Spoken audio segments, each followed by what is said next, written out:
Now, a lot of y'all are gonna say, Lester, she's just a baby. Guys, she's not a baby. That's the way it goes in the bovine world. I'm gonna go ahead and put a attachment on here. So even Santoro's like, hey, what's that strange? Okay, sorry, ladies and gentlemen. I'm just gonna leave that alone. Santoro, guys, he is a bull. He's a little fella, but he is a bull, okay? So what does that tell you? I'm gonna... Cornholio is dry humping the air.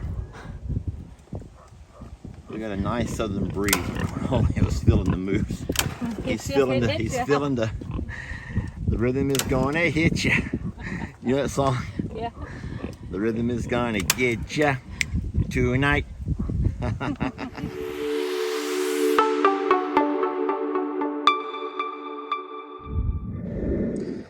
This is kind of cute and also kind of sad. So I have the, you can't see, but I have a panel blocking the way up to the front. And so the family, Tex and family are standing at the gate waiting for me to come back and feed them. All right, so I can't let them come up because we had all of this corral area sprayed with grass seed. They do that hydro seeding. And I don't want anything walking around on it till the grass comes up and the roots kind of establish themselves. We're tired of having a great dust bowl around here. And I believe that with just the few animals we're gonna leave here at the this part of the pasture, when we move all of those guys to Longhorn Lester's, I think that we'll be fine. Grass will grow here and be nice and pretty. And we can stop all of the dust flying around and covering all of our barn area. But for right now, they're saying, Dad, hello. And I'm about to get started here. I'm coming, guys. You guys try to excuse that noise. That's the water well. There we go. We got something gifted to us. It came from Chewy, but it's an exotic animal nutrition. And I don't know exactly what those are. They look like frog toes. And those look like, I don't have no idea, some kind of a canine. But I haven't opened it yet. There was no name of who sent it. But looky right there. That would be the ostrich world. And so we're gonna open this up and see if our babies will eat it. Now, I don't know exactly what this is. And I don't know if the ostriches will eat this or not. But it doesn't specify what animal it's for. It does not specify exactly which animal it's for, which is kind of neat. So I'm gonna definitely try it out and see if Carl and Debbie will eat it. We're gonna do that right now. All right, so I've mixed some of the new food in with the ostrich mix. And I just don't know if they can eat pellets that size. I mean, I guess they can, but I just never thought that that would be the shape. All right, Carl has one. Well, he spit it right back out. I want to see how this works.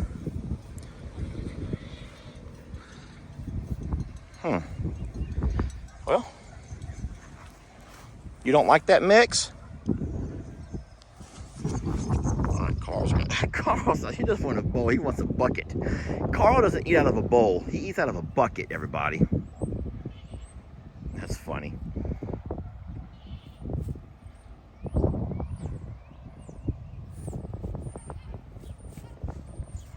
Come on over here, little ones. Come on over here, babies. Oh my gosh, he's eating out of the bucket as well. Baby, that's for the other ostriches. That's for Wanda and Tina.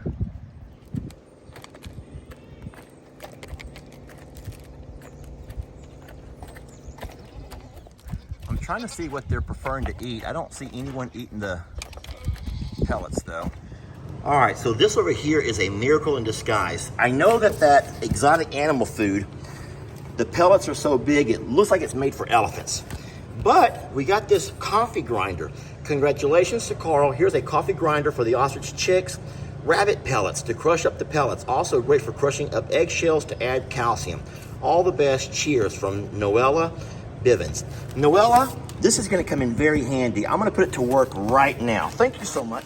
All right, so Janie's going to help me here. Okay. She's saying, hold on. What's going on, baby? So this is pretty neat, actually. This is a really fancy one. Oh. So it actually lets you do fine, medium, and coarse. I'm gonna select coarse. Let's go coarse. Yeah, we don't need fine. We don't want a powder. So guys, we're just trying to figure everything out here. Oh, I see. There's a dial on the bottom. Right? Yeah. So we're gonna go as coarse as possible. How much do I put in all of this? Yeah, probably that looks good. Okay. All right, now this is the exotic animal food. Okay. We're gonna see how that goes. Okay. So it comes down to the bottom.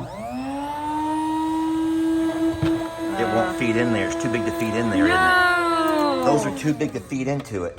I bet you, Jamie. Pull them back into here if you need to. Let me see it. All right, so the intended purpose was for the rabbit pellets anyway. We just thought we'd try it with the exotic food. All right, let's see how that over there works, babe. All right. This is the rabbit pellets, which is the alfalfa they need. I think that's minutes. I'm not sure. Ah, I hear the grind. I hear the grind. Oh, I see it. Babe, that's too fine. That's too fine. Go ahead and stop it and look at it. Can you show me how it looks? I think that's way too fine. It looks like a powder, it looks like. Uh-oh. No, it's got chunks in it. Is it has chunks? Okay, it's like a crumble. Yeah. Oh, that's perfect, keep going. Good stuff. All right, for you guys who've been asking about Santoro, he's looking real good, and if you've noticed, he's starting to nibble on that grain with mama. He's also eating on grasses, and he gets picked on a lot by Gracie there. Yep, she's like, don't you video him. Not my little brother, you video me. So he's doing really good, guys. They actually play a lot, he and she. Yeah, he wants to play right now.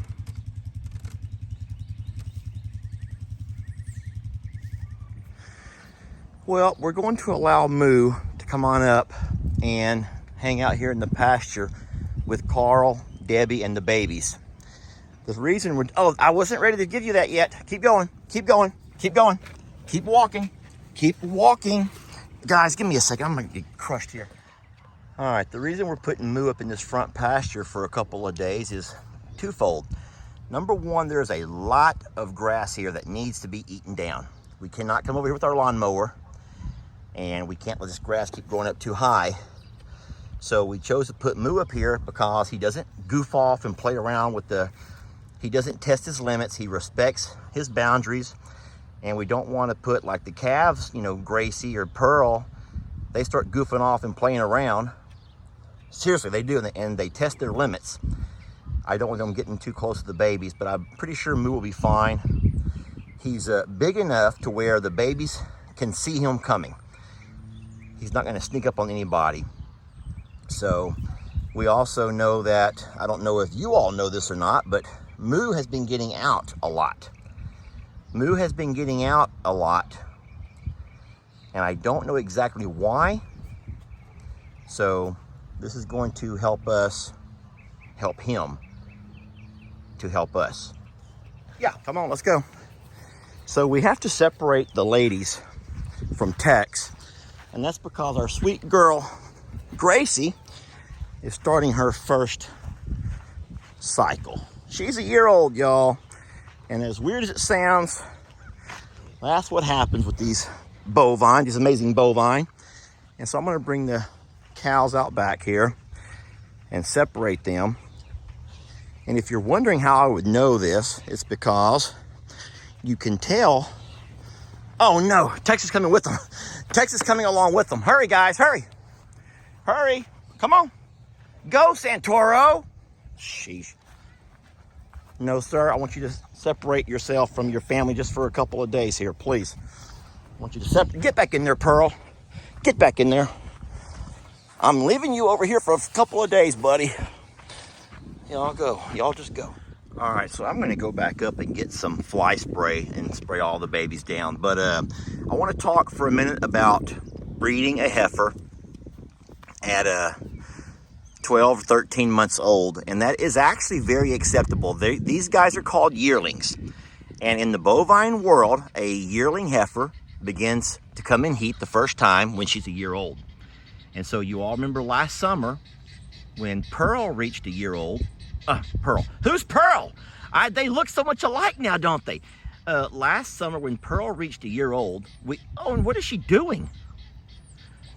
I took her, Jamie and I took her to a guy up the road who also does registered longhorns, and we called that band camp. We called that band camp to get her away for a week. And now listen, here's the thing. So even though you sometimes will send your cow off to band camp because they're in heat, doesn't always mean that just because the bull messes around with them for a couple of days, they always are going to come back pregnant. Now, you never know. It's the same way when you do AI, which is the artificial insemination. It doesn't always take. And so we don't know exactly. We talked about this a number of times, that if Pearl was going to give birth, it should be the month of May. We figured it up to be right around the month of May. So Jamie and I are going to be talking a little bit about Gracie and if we should take her off to band camp. We got so much going on right now, guys. There's so much going on. We have a big move coming up, a couple of weeks with all of the cows here. And I just don't know. But we do know that Tex has been kind of acting a little strange. You know what I mean? And so we're going to go ahead and separate them for a couple of days. And I'll talk to Jamie a little bit later and find out if she wants to take a chance on Gracie in band camp or not. Now, a lot of y'all are going to say, Lester, she's just a baby. Guys, she's not a baby. That's the way it goes in the bovine world. I'm going to go ahead and put a attachment on here. So even Santoro's like, hey. So what does that tell you? I'm going to get some bug spray, friends, and get these girls sprayed off. I kind of feel horrible. We got all of our babies separated. We got the horses and donkeys out in the far back. We have our females and our little bull over here. We got Tex over here by himself. He's not happy about that. And we have our big galoot Moo over with the ostriches. So it's all for a good reason. The horses are out back because they literally stand all day at the barn. They stand at the barn all day because Lester is guilty of feeding them too much. They can't stand in the barn corral right now because we just planted grass. I need that grass seed to come up. This pasture is plenty big, guys, for Tex. Plenty big for Tex. And so I will allow him to come up. You already know that. I don't think one bull by himself is going to mess up the grass seed. He didn't hang around over here. He's going to hang around right there. He's going to hang around right there watching his lady friends. Yeah. And then, yeah, there's a lot of, I guess I'm just blessed that we have a lot of cross fencing. I'll just say that. I'm blessed to have a lot of cross fencing. So I think that the pasture I'm going to be the most concerned about is this one right over here. Now, I can already hear you all. I can hear your collective voices as you raise your voices towards me and say something like, Lester, what about them babies? Guys, Moo has no interest in those babies. I promise you that, okay? If I thought that there was a risk, Moo would not be up here. If I thought there was a risk, Moo would not be over here. We already know that Carl and Debbie are going to be very vigilant. They'll open up their wings and they're going to scare away Moo. He's never going to get close to them babies. I can promise y'all that, okay? I promise you that. But we need to have this grass eaten down. Moo needs a nutrition. And the babies are, they'll be a week old, y'all. They'll be a week old tomorrow.